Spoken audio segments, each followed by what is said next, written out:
Hola Elvio, ¿qué tal estás hoy? Bien. Bueno, encantadísimo.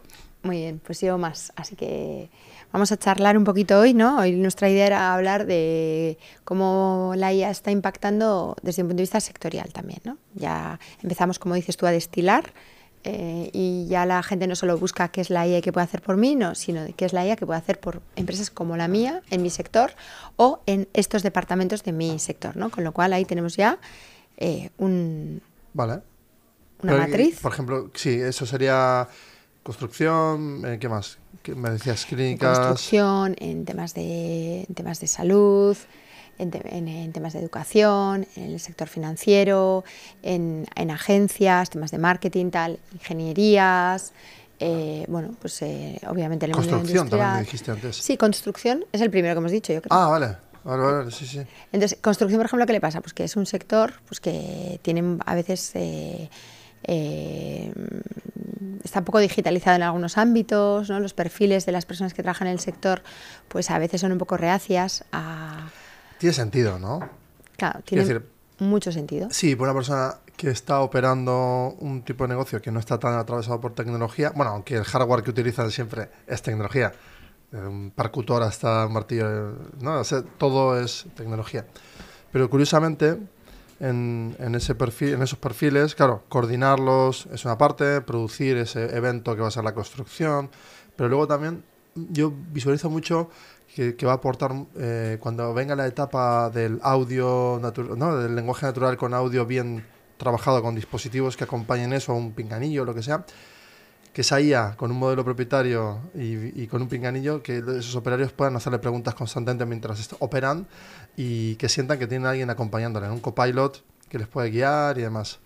O sea, Sí, hay mucho eso, ahí. el tema del audio también lo veo mucho, ¿no? Incluso a la hora de reportar, ¿no? Uno de los pains de la construcción es Muy que bueno. necesitan reportar y necesitan conocer constantemente cuál es el estado de avance de la obra, etc., ¿no?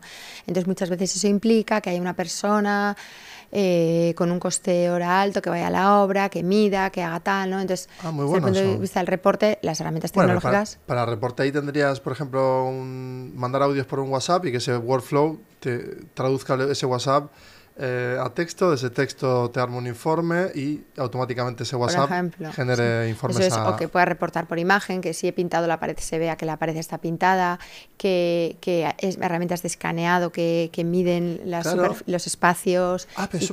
pero es súper eficiente.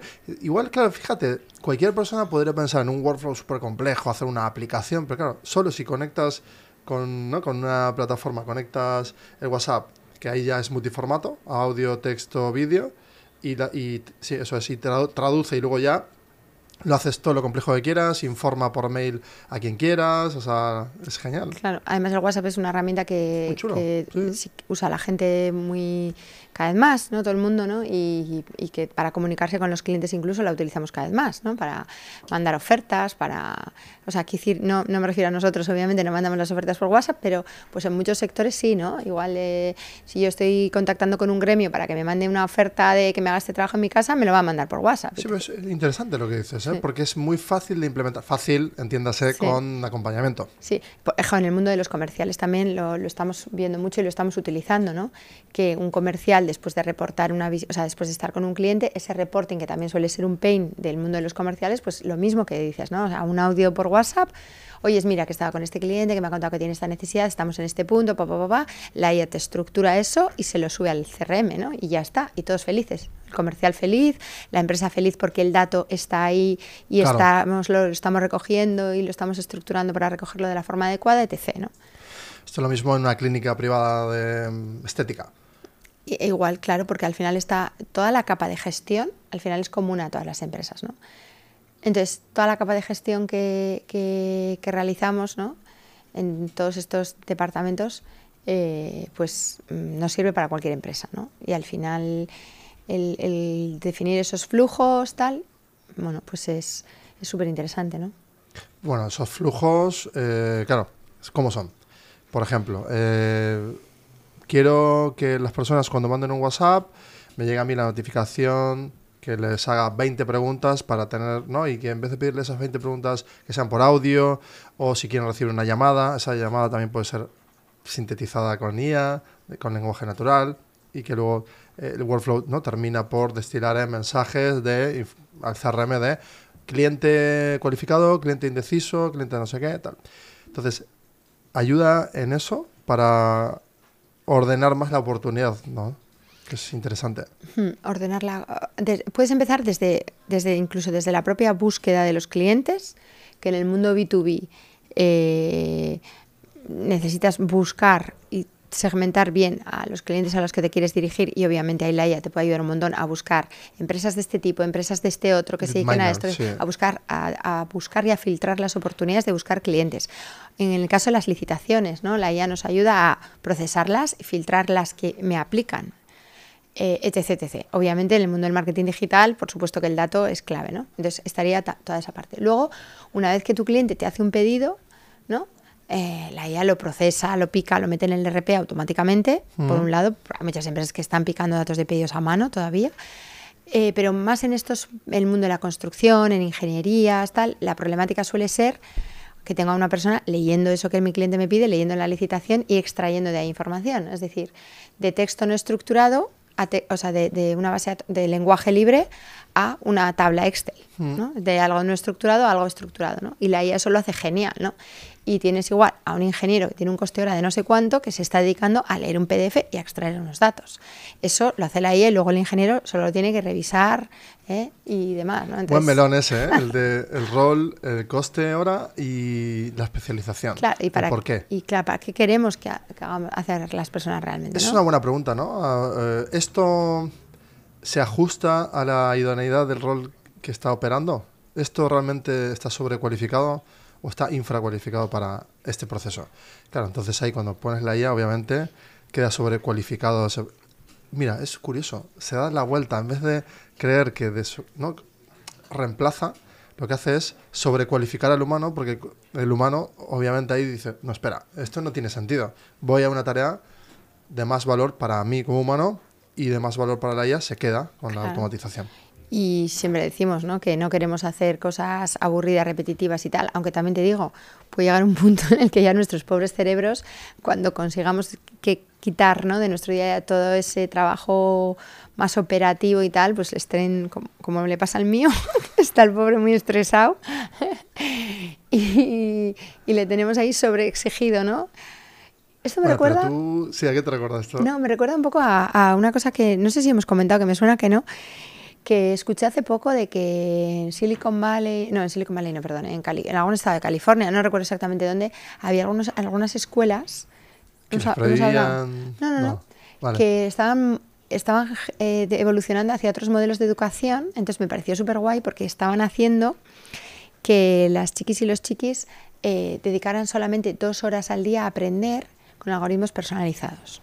Entonces, digamos que el proceso de aprendizaje, ¿no?, ese proceso de aprendizaje teórico, ¿no?, de las distintas materias, estabas centrándolo en una pequeña franja de tu día a día, sí. Y, por supuesto, con un aprendizaje totalmente personalizado. Sí. Y dedicaban el resto del tiempo a jugar, trabajar en equipo, hacer jugar? Otro tipo de aprendizajes, Claro. O sea, desarrollar otro tipo de competencias. Entonces esto lo estaba llevando un poco a lo que estábamos diciendo de nuestros roles profesionales y tal, ¿no?, y del nivel de cualificación, ¿no? Y bueno, pues igual a futuro, ¿no?, es como que vamos a decir, venga, pues vamos a estar, ¿no?, 3 horas al día haciendo esta labor, ¿no?, que realmente es muy exigente a nivel cerebral, digamos, ¿no?, o tal, ¿no?, y otras tareas más básicas. Bueno, pero hay un esquema de incentivos, ¿no? O sea, claro, tú en un sandbox de niños que están jugando te pones a observar y claramente los roles los van cambiando entre ellos. O sea, el incentivo es cambiar el rol, no es estar todo el rato ocupando un rol. Porque cuando ocupa un rol el niño demasiado tiempo, empiezan el conflicto y las hostias. Pero de repente cuando empiezan a cambiarlo, yo quiero ser Superman ahora, yo quiero ser... Y se van cambiando entre ellos, que es algo que yo hacía de niño también. Ahí responde... ¿no? En esa fase adulta, en vez de tener una ruleta de roles que van girando y los vamos ocupando cada ratito, cambiando, estamos todo el rato como haciendo una fuerza contra esa fricción de movimiento en la que nuestro cuerpo y mente nos pide aire todo el rato, ¿no? Es decir, oye, ok, 1 hora esto, ok, 2 horas, pero ahora cambia y hace otra cosa. Y eso yo creo que sí que la IA trae ese espacio nuevo de esa especie de ruleta, ¿no?, que te va cambiando, te cambia la ropa, pap, pap, te va cambiando el rol. Y creo que eso, si lo adquirimos como creo que lo hacemos, sí que te da esa sensación más de libertad y te quita el estrés. No sé, yo cada vez que me quito más el estrés es cuando digo que no, que lo hablamos ya. ¿Y por qué? Porque me sitúa más en esa vertical autoexplicada de lo que he hecho y estoy haciendo y hacia dónde va. Una vez eso está claro y lo tengo documentado, mi cerebro ya no está aquí, está ahí. Bueno, pues puedo consultarlo. Oye, ¿cómo va esto? No, esto dentro de un mes. Vale, me voy a hacer otra cosa. Ocupo otro rol. Creo otra nueva vertical. Y ahí creo que está ese reto, ¿no? De encontrar ese espacio entre la repetición y el cambio. Al final es guay porque es como que vas a poder diseñar un poco, ¿no? Diseñar un poco tu día a día, digamos, ¿no? Es un poco eso lo líquido que mencionas tú todo el rato también. Sí, sí, es interesante. A ver si lo conseguimos, ¿no? Y el poder... Al final a mí lo que me da quita estrés mucho también es el control, ¿no? El tener las cosas bajo control. Es que va por ahí, literal, 100%. El no tener miedo de que me surja algún tal, ¿no? Claro, pues tú lo ves claro ahí y sabes que eso es, que ese proceso ya está estructurado con ahí y que tú apelas al cambio, a la modificación. La velocidad ya se ocupa la IA, por tanto, hay que hacer un reajuste de las velocidades. Claro, mi abuela mandaba cartas a sus familiares de Valencia, desde Buenos Aires, y tardaban mucho. Mi padre se comunicaba de esa forma y luego también por teléfono. Luego ya los viajes no duraban 30 días, ya duraba 15 horas. Ahora, yo 20 años aquí, pues me comunicaba por texto, SMS, luego ya por llamadas, luego ya por videollamada muy malamente, luego ya mejor. Y ahora la fluidez es todos los días, a todas horas estamos conectados. Abres un WhatsApp, pones ahí la cámara. Y veo cámara los vídeos, los peques de los sobres y tal. Bueno, pero ese nivel de velocidad lo podemos ajustar desde el punto de vista, ¿no? A nivel social, lo ajustamos y lo exigimos, pero no lo hacemos a nivel profesional. Es decir, la IA te acelera por 1000 la velocidad de respuesta y tú tomas el criterio de la decisión. Pero si tú no estás a la altura, a la hora de decidir, ¿para qué tienes ese Ferrari, ¿no? Dándote cosas rápido si no sabes ordenarlo? Y por eso vienes a contestar la pregunta de ¿cómo tomo el control de esto? Justamente, haciendo eso, esa limpieza por verticales y que la IA ya se encarga. Sí, sí. Yeah, pues es Oye, muy interesante esto. Siempre me haces pensar. Tú me dices a mí que yo te hago pensar a ti, pero tú a mí también, ¿eh? Sí, sí. Bueno, pues entonces, siguiendo un poco con lo que decíamos antes, está eso, ¿no? Los pedidos del cliente. Tal. En el mundo de la construcción también, pues ¿qué pasa? Que te llega tu pedido de tu cliente, un plano que alguien tiene que, lo mismo que con los PDFs que estás leyendo, pues son un plano lo mismo, tienes ahí un montón de parámetros, un montón de información y muchas personitas cogiendo esos datos y metiéndolos en un Excel para tener ahí una calculadora, tal, ¿no? Bueno, pues son más procesos de ese tipo, ¿no? ¿Ahí usas OCR para...? Nosotros intentamos no usar OCR y leer el documento digitalmente, que es mejor. Es decir, cuando no queda más remedio que transformar una imagen en algo digital, usamos OCR, pero si ese fichero de entrada es nativo digital, pues mejor todavía, porque es como que lo leemos y no perdemos información. Al fin y al cabo, con un OCR, con un OCR pierdes información, porque estás de una imagen estás extrayendo información, pero siempre es mejor que en lugar de que ese fichero sea una imagen, sea digital, ¿no? Eso muy interesante. Muy y nada, y ahí pues al final, si te das cuenta, es lo que hablamos más veces, en ese pedido que te hace tu cliente, lo hemos hablado también en alguna ocasión, yo creo, ¿no? Es una máquina, ¿no? Que es la empresa del cliente que me está pidiendo a mí algo que es otra máquina y entonces va a llegar un punto, no sé muy bien de qué forma, pero estoy segura de que algún día lo conseguiremos en los que podrán hablarse las dos máquinas, ¿no? Sí, es el futuro en la etapa agéntica que viene. Si las empresas son bolas, las bolitas que van a oscilar alrededor, ¿no? Como electrones alrededor del núcleo, serán esas, ¿no? Las que van comunicándose con otros y luego traerán la información al centro de la organización. Entonces, eso agéntico que es autónomo, auscultará de forma constante con un ciclo de cadencia temporal de, oye, cada 6 horas voy a revisar cómo están, ¿no? Las APIs de todo esto y vuelvo a hacer un reporte. Entonces, claro, toda esa capa de agentes, que es lo que estás describiendo, va a hacer muy fluida esa parte operativa actual dentro del equipo, saldrá hacia afuera y dentro de los equipos las personas más liberadas, como decías tú. Eso es. Al final nosotros nos dedicaremos no a dar respuesta a las ofertas que nos mandan, o los RFQs, a las peticiones de trabajos que nos dan nuestros clientes, sino que nos vamos a dedicar a construir ese algoritmo con el cual yo voy a dar respuesta a todas las peticiones que me llegan de los clientes, ¿no?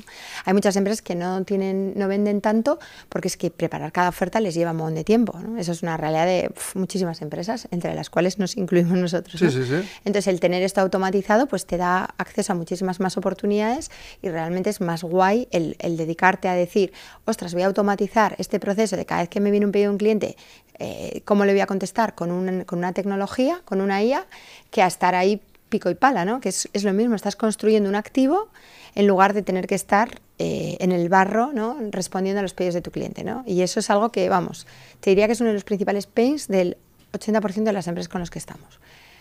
Y luego sobre eso, pues eso, la parte de ya construir, fabricar o dar servicio, ¿no? Lo que haga tu empresa, pues obviamente aquí, pues lo mismo, ¿no? Hay muchísimas oportunidades de hacer cosas con ella, ¿no? Claro, la pregunta es en cada sector el orden de magnitud y las capas. Es decir, igual comienza con algo superficial que puedas ver, ¿no? De tu superficie o estructura, pero hacia adentro podrás ir todo lo que tú quieras con los años, con el tiempo, porque parece ser que todo el mundo esto lo escenifica o lo visualiza o lo proyecta, mejor dicho, como algo que es fácil y muy fácil de hacer.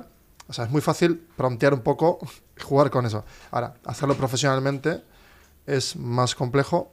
Entonces, ya solo en la parte superficial, que ocupa un porcentaje interesante, pues eso, aplicarlo y luego ya ir viendo cómo se puede ir haciendo hacia adentro. Justo antes de hablar contigo hoy, estaba con una empresa que se dedica a un sector muy interesante y me estaba diciendo, ¿no? Que ellos, su propuesta de valor es la de hacer algo más profundo, ¿no? Y es un poco, me conecta con lo que estás diciendo. Hay como una opción muy fácil, muy democrática que todos podemos usar, que es prontear, ¿no? Es decir, usar estas tecnologías para agilizar estos procesos.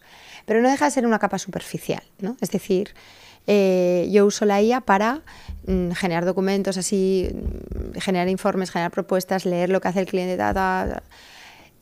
La cuestión es que luego hay que ir hacia capas como más profundas, ¿no? Que es un poco lo que decías ahora. Es decir, como organización, tu valor está en lo que está dentro también un poco, ¿no? Entonces, en ese, el darnos cuenta de que está guay, ¿no? Que seamos capaces de aplicar esta tecnología de una forma muy rápida, porque va a tener un retorno muy rápido, nos va a hacer ahorrar un montón de horas y agilizar un montón de procesos, eso está guay, pero la siguiente vuelta de tuerca y con lo que no nos tenemos de lo que no nos tenemos que olvidar es de que nuestra empresa, el valor, el know-how de la empresa radica en el dato que tiene nuestra empresa y ahí está donde está el conocimiento real de nuestra organización, ¿no? Ese dato que tenemos ahí para la toma de decisiones, para conocer mejor nuestros procesos, etcétera, ¿no? Claro.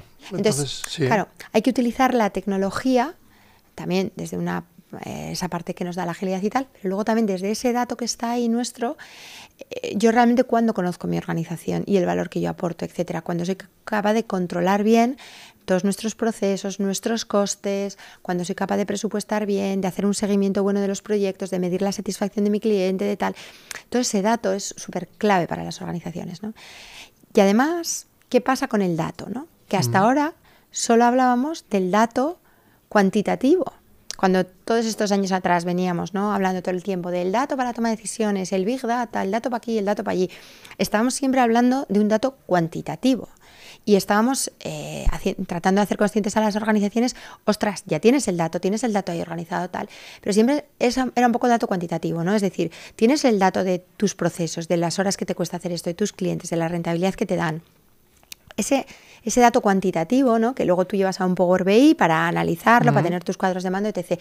Pero es que hay un dato igual de relevante o muy relevante también en las organizaciones, que es el dato cualitativo, que hasta ahora no se estaba usando, ¿no? Que es el dato de las ofertas que hacemos, el dato de nuestros contratos, el dato de nuestros procesos. Es un dato que está en formato texto, no está en formato tabla, ¿no? Sí, que ahí puedes analizar por qué nos rechazan tantas propuestas, qué falla en nuestro producto, igual que podemos modificar, etc. Pero también hay otra reflexión que es hasta dónde tú tienes la necesidad de crear algo propietario, es decir, tu propio modelo, tu estructura, todo desde cero, que se están tomando malas decisiones muchas empresas en querer hacer todos sus modelos propios, tal, en vez de conectarte a otros. Claro, entre la pugna de estar secuestrado por las licencias de otros y crear un sistema propio, pues se parece mucho a lo de siempre, ¿no? A lo que ya hemos vivido desde el 2000, los 90. O sea, ¿cuál es el stack que tienes que tener en propiedad y cuál no? Y tú lo acabas de mencionar muy bien, que es la parte de datos, o sea, eso sí, sepáralo, ¿no? Eso sí, tenlo tuyo. Ahí créate un modelo propio. No tanto el modelo propietario de lenguaje grande, sino uno analítico, como si fuera una especie de cerebro analítico que esté cargado de filtros IA y todo lo que tú quieras, pero en casa, aislado. Eso es como Eso el me gusta. conocimiento Eso. mundial está ahí fuera, esos modelos entrenados, ya preentrenados que yo puedo usar directamente, sería tonto no apalancarme en eso y es brutal eso. Pero luego, como tú dices, ¿no? Hay una parte que es mía, que tiene que ser mía, que sería pues todo mi dato interno, ¿no? Tanto mis cifras de mis ventas, de mis ratios de conversión, de los costes de tal y tal, como lo que te decía ahora también del dato pues de los procesos que tengo documentados, ¿no? Donde yo determino, oye, mira, que es que el cliente, si es de este tipo, voy a hacerles una propuesta de este tipo, y si es de este otro, tal, o si me pide hacer este trabajo, voy a hacer esto. Bueno, que no por nada, muy bien hecho, y felicitaciones a ti. El spin-off Rappers hace eso, ¿no? El spin-off de We Are Clickers. O sea, bueno, We Are Clickers en profundidad te hace todo lo que acabas de describir y lo puedes como titular como proyecto, ¿no? Ese proyecto que haces para ir preparándote para ese futuro mediano plazo en que ya tienes todo ese stack ahí en casa, y luego por arriba pues secuestrarte positivamente de plataformas como Rappers AI, que son, ¿no?, una plataforma de envoltorios en donde tienes los roles tal y donde juegas con esos modelos de lenguaje, ¿no?, general y grandes para, con IA generativa, pues extraer, ordenar y jugar esa capa más del día a día, ¿no? Que son como dos capas, una muy interactiva que va muy con la actualidad también, las tendencias, el lenguaje, la información y todo eso, y por debajo esa capa analítica, el dato aislado como proyecto, y ambas es el binomio que hará que una empresa sea como, ¿no?, muy rápida. Sí, totalmente. Una es la que nos hace ser más ágiles, productivos, ¿no? Donde nos hace que todo sea mucho más fluido y no estar dedicando tiempo a lo que no hace falta. De hecho, en Grappers está la posibilidad de utilizar, ¿no?, todos estos asistentes, ¿no?, todos estos wrappers para distintos roles que ya conocemos, que ya nosotros nos hemos dedicado a mejorar, a destilar, etcétera, para que esos roles hagan súper bien su trabajo, pero además esos roles tú les puedes añadir también incluso tu know-how, Eso es el contexto, ¿no? Los puedes personalizar, ¿no? Eso es el contexto que se personaliza solo ya por la propia lógica que hemos construido también, que está increíble. Está mal que yo lo diga, pero está muy bien pensada, la verdad, porque al final es el gran pain de las pequeñas empresas. Porque claro, tienes las empresas medianas en crecimiento, donde WAC está generando ahí proyecto, industria, tal, que tienes ahí infinidad, y luego Rappers está como atacando a esas pequeñitas también que necesitan ayuda para acelerar procesos. Y ya cuando crecen pasarán a tener también ese modelo de dato propio y en conjunto pues crecer. Oye, ha estado muy bien este contenido, ¿eh? Estoy a gusto, me he quedado a gusto yo. Hemos bombardeado aquí con un montón de cosas, pero yo creo que han sido cosas chulas e interesantes. De eso ¿no? trata todo esto, ¿no? Bombardear. Generar ahí revulsivos. Pues muchas gracias, Elvio. A ti. Hasta el próximo día.